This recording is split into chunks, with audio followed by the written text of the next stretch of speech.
I know, I get it. I screwed up. I suck at wiring, I'm not gonna lie. I thought that would work, but we're just blowing the 10 amp to the trigger switch. So instead, let's wire in this relay and get it done the right way. So what went wrong? Well, I thought triggering the solenoid, just hooking up these two wires directly, would fix my problem. It did not, and in fact created another one. My original problem being I ran out of space. New problem being I'm just blowing fuses left and right because there's a lot more draw to this than I thought. So we're going to wire this up to that relay I had earlier, and that should fix our problem now. I hope. So we're just going to snip these off again, and then we will run them back up front. I'm probably going to have to lengthen this one now, so we can go ahead and connect these up to the relay and get a proper amount of power jumping down through this wire, because this one couldn't carry enough, and I don't know why I didn't realize that before. So I don't know why I didn't realize it before, but yeah. I mean, I know that they are a completely different gauge, but I didn't think there was actually that much power going to be flowing down to kick the solenoid, because we have that direct power wire running behind here. But we're going to need more than 10 amps, so hopefully the 40 amp that this relay is will be enough. So for this relay, our white wire is going to be that red and blue, or red and white with how faded it is now, coming from the ignition. Blue wire is going to be going out to the starter solenoid wire. Black is going to go to ground, and red is going to go to my breakout terminal over here. So let's go ahead and get started wiring this in. And of course, when you're looking for wire, it's really fun to find out that you don't have any wire. But when you have a complete spare wiring harness out of a Miata upstairs that you used to own, you find a ground wire that's going to be just perfect, because all the other 3 wires are going to be the right length. I was just missing ground wire. So hooray for hoarding. Don't let anybody tell you that those extra car parts are unnecessary. They're always necessary. Alright, so we just found a really bad ground wire when I was going to attach the other one to it. So I cut it, frayed it, and we're going to solder it into this copper cap. So hopefully this one holds up a lot longer too. Then I have some shrink wrap on here to keep everything sealed. Let's get to soldering. So for this, we're just going to heat it up. When I have a big clump of solder, we're going to melt into this so that this fills this up and gets it ready to put the wire in.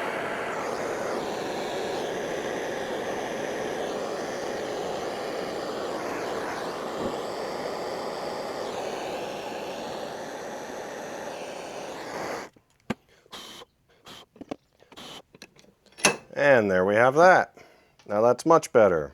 Wait for this to cool, and we'll throw the shrink wrap on it, and then this can go back on the car. Hit it with a bit of shrink wrap now.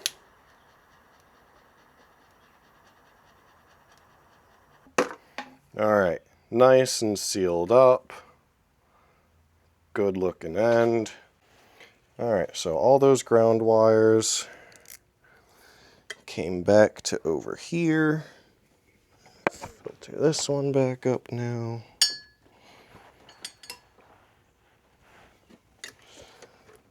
Alright. So we have that new one we just did, and we're going to put our other one, and then we have the one that comes from our breakout terminal. So we're going to put these guys on and put them right back into this hole. Right here, wherever I can find it. There it was. Alright. And now we can just run that back in.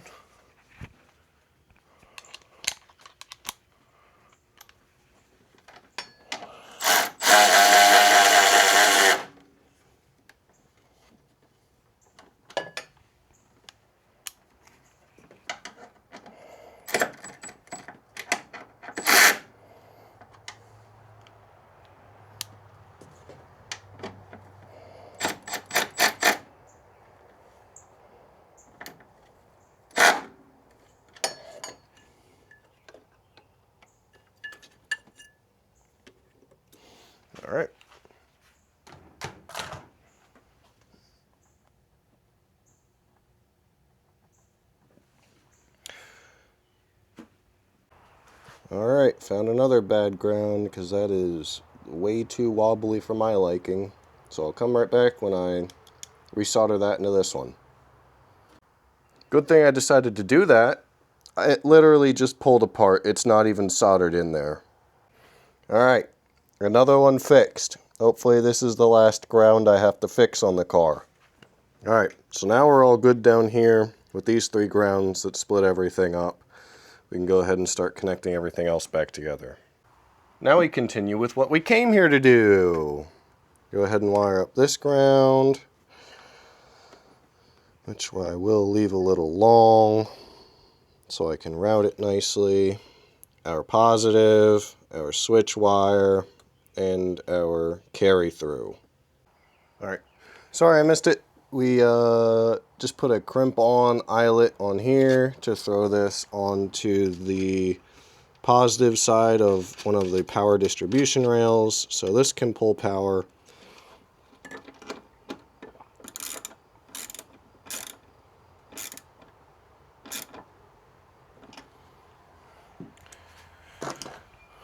So now that part is done. Go ahead and throw our top back on here.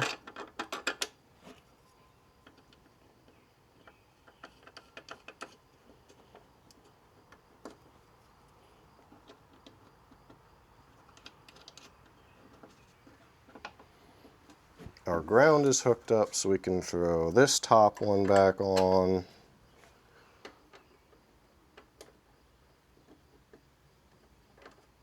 And we ran it to the chassis anyway, but just looking at the ground, I had to fix that. Looks like the shrink wrap got a little crispy, but it's a lot more solid of a connection now than it was. Now we can go ahead and wire up our ground.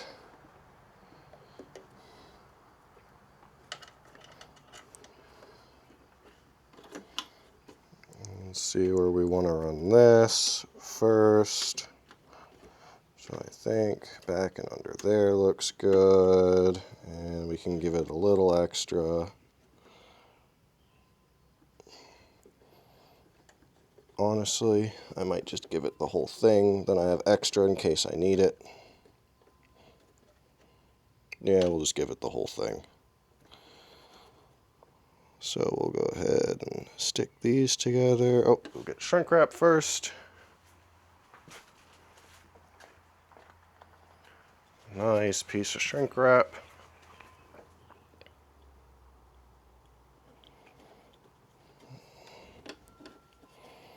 Shove this all the way over out of the way.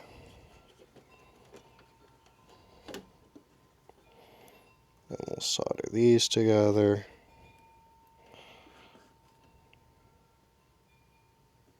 Those are actually going to sit really nice for me. Cool. Okay.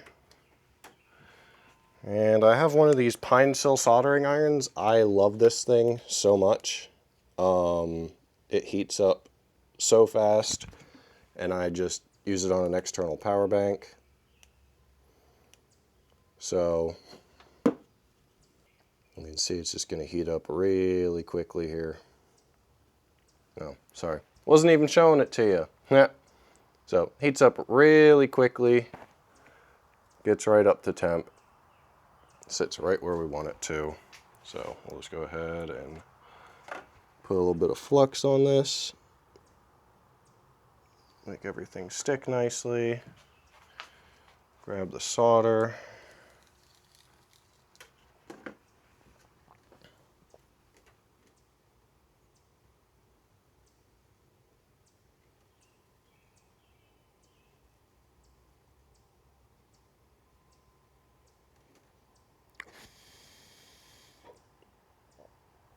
smoky.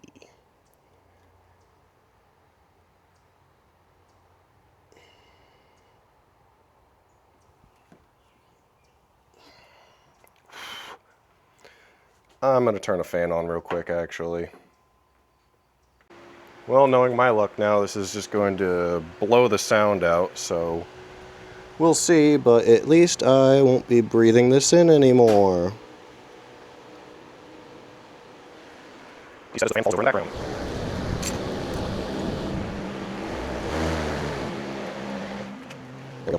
Whoops. And that's me. And we check up now. And of course, my little porch died, so we're back to the big porch. So just really quickly. And it's on there. Just tuck that back down out of the way. Alright, one, two more. So a little bit of white.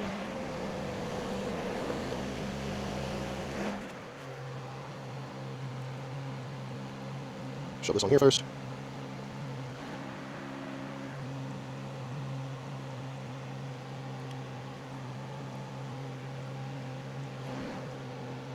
Some flux on there. Go ahead and start this guy up.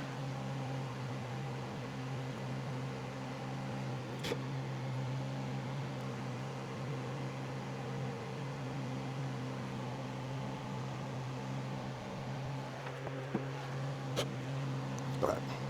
Quickly shove the heat shrink over it. That's where that door scares me every time.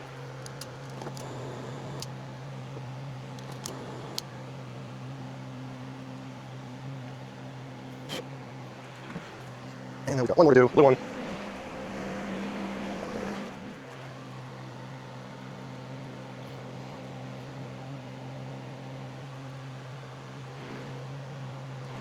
Couple drops of that, and back to soldering again.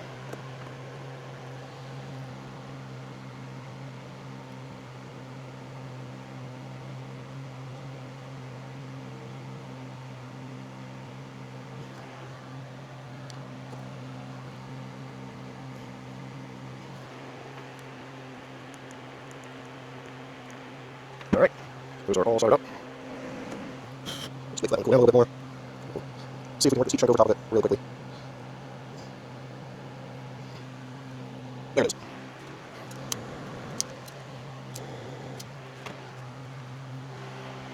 Alright, I'm going to throw that clamp back on to hold these wires, and then we'll go ahead and see if it wants to start this time. Alright, so the battery's connected. The car did not try to start itself. This is going to be trial time. Make sure my clutch is in. Okay. That is a good sign. Have power running to everything, not trying to start. Oh yeah, that was it. Perfect. Absolutely perfect. So, car should be good.